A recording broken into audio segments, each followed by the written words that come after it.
This is Lola Lee T. Hey everyone, how are you guys doing? Welcome to my channel. So Blueface ex-roster member Briana, who is a Harvard lawyer, she checked in with her fans. She said she went to the doctor and got medicated. This is a woman that was saying that Blueface had injured her womb after she had slept with him.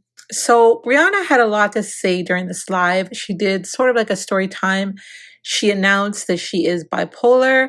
She said that she has manic episodes sometimes when she's not medicated. And she was saying that what we all witnessed was an episode and it was heavily exploited. She spoke about BB's involvement in all the drama. And she said she's so sad, so humiliated, and feels embarrassed when she watches the clips of herself in her manic state. And she said she is done with Blueface because she felt he was mean to her when she was going through all that. And she felt very disrespected by him. So guys, check this out. I smell a curtain bang here. Maybe I gotta recurl it. Yeah, I want a curtain bang. Let's go see. Let's go recurl this. I gotta fix my curls. Hey. I fix my curls. Yes, everything is okay, guys. And honestly, I don't know. Didn't know what to say. I'm trying to bring forward my little curtain bangs. Hold on. I don't think I'm doing it right, but I'm trying. Let's see how this looks. You said what? I know. You know why? You know why I don't care about the think pieces? It's because I don't watch them. Like, I wouldn't make think pieces about people I don't know. So I don't watch them. But I mean, hey, curl it away from your face. Oh, like curl it back. Let me go see if it's still on, because that was hard. Like the wire is tangled and it's hard. I'm like to like try to put it into place. Hold on. All right, I'll try it one more time. No, it's too hard. It's too hard, bro. Let's look like this. Yeah, I went to the doctor. Wow. Oh, someone's on to something. Wow. Thank you, girl. That was a key. Look. Okay, period. Thank you, sweetheart. Okay, it's been a long few days. I don't want to go back in the bathroom. Yes, I still practice law. The same kid who's younger than you. I don't know what you're talking about. I haven't been with that guy since I think like 4 months now, something like that. He has a new girlfriend or something, I don't know. Thank you. Thank you. Okay, guys, so I want to, I think I might do a story time. Actually, I think that might be a better idea because I have a lot to say and I don't want it to get clip farmed. Is that the word for it, clip farmed? So like you have your hair on your chest. Oh. Okay, so this is basically the thing. I have been diagnosed with bipolar disorder. That is, that's a thing. You knew, I didn't know. So, I have manic episodes sometimes. And I think that when my family kind of understood that, would just try, well, I don't know why you're saying that, like a manic lawyer, like you can't. The thing is, the reason why I had manic episodes is because I didn't medicate myself. I didn't take any medication for it, but you can take medication for it and it will absolutely help absolve some of your episodes and whatnot. But because I have no reason, it's shameful. I should have like figured it out earlier and went and got it treated, but I didn't. So I ended up having a manic episode and unfortunately, it was televised and it was exploited. So yeah, I feel like a lot of people in the community, especially the Black community, they suffer with I won't call it like a mental disability, but they suffer with their own conditions. But because I don't know if it's like the connection to Christianity where we're told to kind of just pray it away and don't speak that on yourself, or you don't have it, speak differently. I don't know what it is, but I'm not a victim. I've never been a victim, for sure not. I don't know. I in the midst of a manic episode, I feel like it was heavily exploited. That's all. You manage it by prioritizing yourself. That's good. I mean, and I would prefer my platform to discuss like that, you know, like, do you have a filter on? I don't think so. I did put myself in that situation, and it is quite shameful, but we're here, you know. That's true. Anyways, it was definitely exploited and used against me, and I just feel very sad about that. And I feel bad. I feel sad about like having crashed out and done all of these things. No, it didn't affect my business, but I don't know. What ended up happening is there's a girl, and I don't even want to give her the like benefit of having her name mentioned on my platform. But she wants to, I think that, well, I don't want to estimate her motives, but if I were to say, it would seem like she kind of really likes attention. And so she kind of orchestrated this whole thing and said that like I was accusing Blue of something that I don't believe he did and that he didn't do. And then she tried to act like the savior, like she was trying to defend him. So she set the trap, and then she caused the fire, and then tried to extinguish it, tried to act like she was extinguishing it, and then like hid the matches. Like it was just ridiculous. And I don't know. It was really, and she like kept trying to drag me in it, and I'm like, I have the text messages, I showed them. I'm like, I kept trying to say like, girl, stop putting me in this. Like, I'm telling you, please, I don't want to be a part of this. I don't want to be a part of the circus. I even told Blue, like, I don't want to ever talk to you again. I don't think that you're the kind of person that I want to be involved myself with. So thank you. So like but you know, it's funny, during my manic episode, I was like, when I'm healthy again, I promise I'll never speak to you. Like, I don't even know why I said that, but I looked at my text and I'm like, manic Bri, she gets it. I don't think I know I'm not still manic because I took medicine. So you can say that if you want to. Why do you say I look different? What do you mean? Can I have my knuckles? No. Like, wait, no, I'm not doing that. No, that's weird. It's just really unfortunate. Okay, so this is what I think. Baby boy is good. Can you hear him yelling? He's in the room like watching a show. So I actually got diagnosed with BPD years ago, and I left it untreated because I was like, no, I don't have that. And like I told my family, but they're like, no, you know, they're like the Black family, like, no, you prayed away, you don't speak that on yourself, blah blah. I don't believe that you have that, like whatever. But like the doctors had said that, so like I never treated it. I was like, oh no, I don't. So then after this whole thing happened, I went back to the hospital, not the mental hospital. I just went to the regular hospital, and I was like telling the doctor what was going on. And she was like, you're literally in the middle of a manic episode. We're going to treat you for that. And I was like, she's like, no, you are bipolar. But the crazy thing is, when I got diagnosed a few years ago with BPD, they did tell me I was bipolar, but I just kept saying, no, I'm not. You don't have enough proof to say that. And so they couldn't write it in my paperwork. I didn't want that like on me, because like, you know, I'm the same. I was like, you know, I'm not going to speak that over my life. Like, I don't mind BPD. I felt like it was like a little bit like less, not to be like leveling these mental conditions, but I was like, I'd rather be like BPD and then not manic, but now they're saying like I have bipolar. So, and BPD is borderline personality disorder, and bipolar it's different.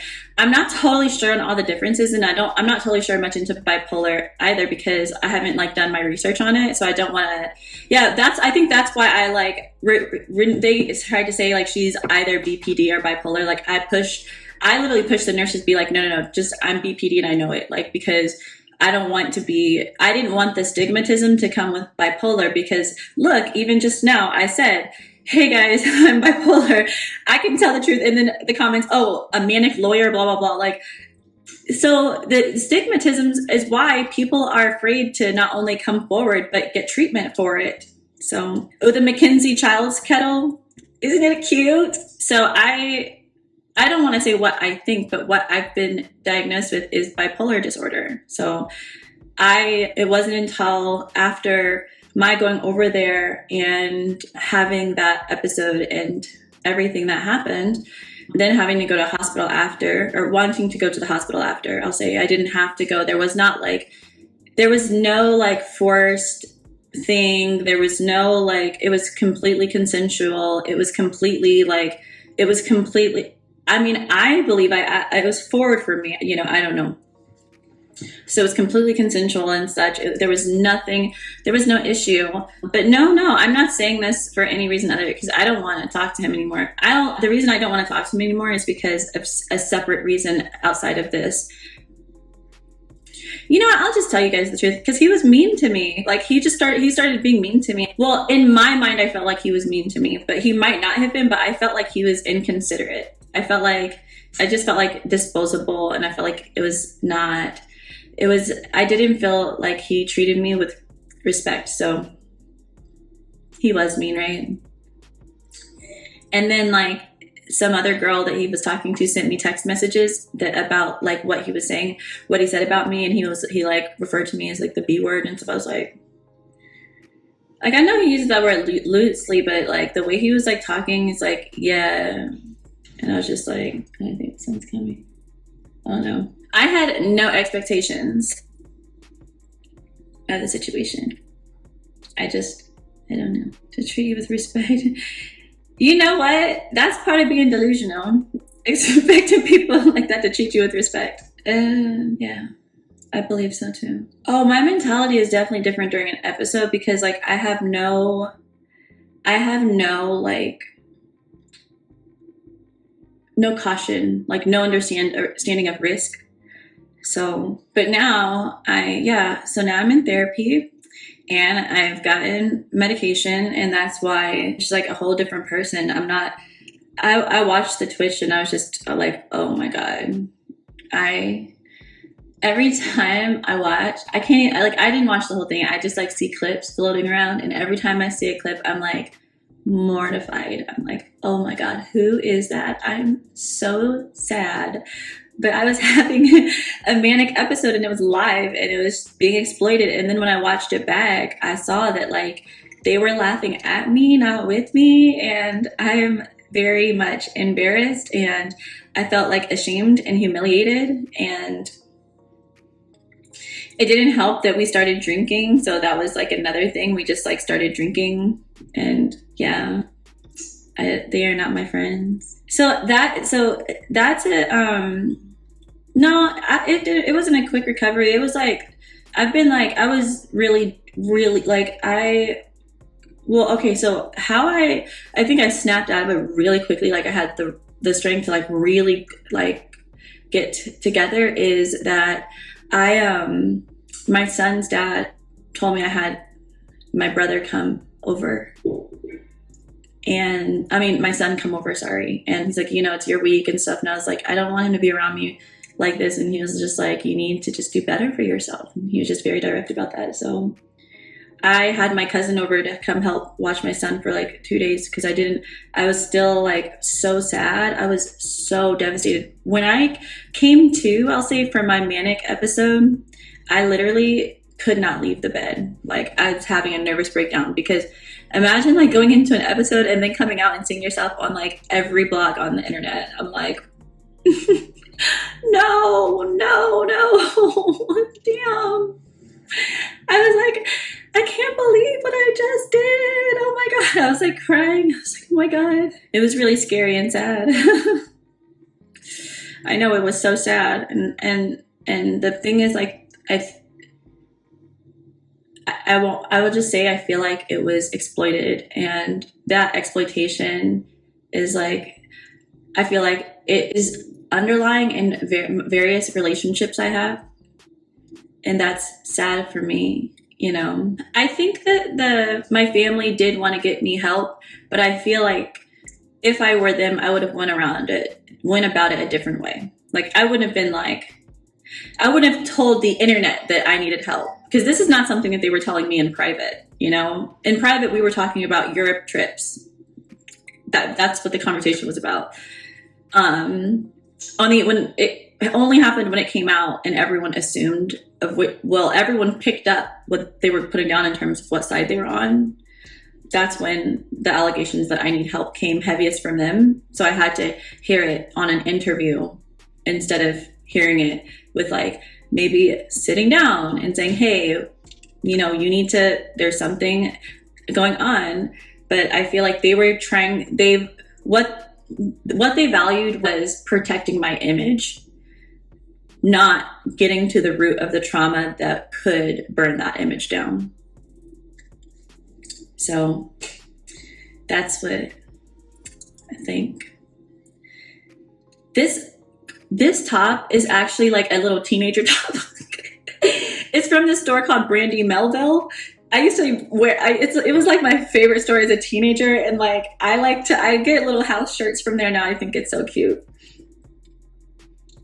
Yeah, you know what though? Everything is a lesson. The first lesson I think is that everybody is not your friend. Look, so I host these grand events, these beautiful events, and I never charge. All of it is free. Like, for example, I took these beautiful women on this private jet, and I took them to dinner and to a golf course and to all these places. We got a Sprinter van and Escalades and stuff. And only, I think, one person from that entire group called me and asked me if I was okay. Same with like any of my other events. I don't think that anyone called me and asked me like, hey, are you good or something like that. I'm like, damn, that's hurtful, right? And then one of the girls who came actually has like a blog site, and she was like, I think that she was trying to give me a heads up, like, oh, one of my editors got a hold of the story or something. And I was like, girl, what do you mean? Don't tell me you guys are going to post that. And she was like, well, her response was her response. And I was just like, girl, do you know how much work I've put in to create a platform for the Black community? And I've been advocating, and I keep on telling the same story about capital conversion and what it looks like to, once you're within a capitalistic institution, use your platform to uplift other women, and minority women in particular. And I talk about socioeconomic mobility and what that looks like in the era of having spaces historically exclude minority women, and what it looks like to share educational resources, because for me, education is the economic issue. What it looks like to share those educational resources to uplift the community. I think that's how we can knock down some of these doors that have us locked out, right? So I host these events, and they're my form of social activism. I use them to celebrate Black minority women. I tell them like nothing is paid. I design every event to the T, no help, no staff, no nothing. And I come up with all these ideas and I share them, and I have these women coming in my home, eating caviar, having saxophone players, dressing beautifully, and I'm coming up with these themes. And I said, in doing all of that, there's not one piece of press that has been released on that, especially with the intention behind it. However, you now want to post me on your blog, doing something that is completely out of line with who I am, but also disgusting. Like, I'm running around the street, I'm doing whatever. I'm like, girl, that is hurtful. Like, but that is why the Black community is where it is, because we do not have the connectedness to lift each other up. We'd prefer to tear each other down. And it is very sad. So I'm like, if you know what, you go ahead. You go ahead, do what you've got to do. But I'm just so disappointed that everything I've worked for. I graduated from Harvard at 24. I go to Harvard's business school, got my certifications, got my marketing certification. I've gotten certified in trading, done all of these things. I'm 32. and what you want to highlight, and I even invited you on the private jet, baby. And what you want to do is highlight a manic episode of mine just to further stigmatize mental health conditions. And that's what I advocate against. So I guess it's the news is the news. I guess so for all of you saying that I need to go to like a mental health facility right now, it's just very strange considering that I already went to the hospital and got medicated so that I'm not having an episode. So you're not a doctor. I did have a doctor. And hold on, I don't think you can be in here. Hi. Oh, I'm feeling so bored. You're bored? Yeah. We haven't even swum in the pool. You want to go swimming for how long? A year? Yeah. A year? Yeah. You haven't been swimming for a whole year. Mommy, I want to swim though. You want to swim? You want to play? Yeah. Okay, I'll see if the pool's open today. Okay. Okay. You gonna do your workbook? Do my workbook? Yeah, right there. Okay, I'm gonna do my workbook. Okay, I'll come back. All right, I'm gonna take Bubba swimming. He just came in here in this board with this board stuff. He was doing just fine. He only did that because I got on the phone. We were together all morning with his workbook. I want to swim. You want to swim right now? Yeah, I want to swim. Do you know where your life vest is? Is it in your room? Oh, I know. It is in there. He is the sweetest kid. I know, they're always bored when we're doing something. Mind you, I spent all morning doing this little workbook with him. It was so funny because so he's like tracing these words and there's like pictures. Okay, found my life. He's like tracing these words and like I'm like, can you spell this one? And it's like CAR and I'm thinking he's like spelling it, but he's telling me the picture. I told myself he could read. This is car. But what are the letters, boo-boo? That's it, I know. Yes, there you go. T R E A. But okay, real quick, for those of you who are telling me to get off, you guys should just get off my life. Because like if I'm on the internet, that means like I'm right here. But like I think that you guys should just like get off. The tattoo of who? The tattoo of who? This? Are you talking about this one? This one that says roaming the cover up. That's out. Mommy, do you know this spells? Mommy, this spells king. It does. Yeah, it does. Spell it out for me. Okay. Okay, guys, my son does want my attention right now, so I really do need to get off. A K. You're so scripted. I don't know. No, I talk to him very sensitively because he's sensitive. He's a sensitive child. He really is. Like if I look at him wrong, he gets upset. He's sensitive like me. I'm extremely emotional. So I try to be very intentional when I speak to him. And All right, so we heard what Briana had to say. I'm really happy to hear that she did go to the doctor. I'm happy to hear that she got some help. It looks like she is feeling better. You know, she's saying that she felt very exploited during her manic state. Guys, let me know what you guys think about that. And, you know, what about Blueface's treatment towards her when she was going through this manic state? What about Papa Blue? He posted her throwing rocks, or was it bricks at the window? But then again, too, people didn't know if this was mental health crisis or if this was some sort of a rugs crisis. Nobody knew what was going on, right? And nobody wanted to, you know, come out and diagnose what they thought was going on. But, you know, she was very open and to tell us, you know, what she's been dealing with. Don't forget to like, share, and subscribe. Love you guys. Bye.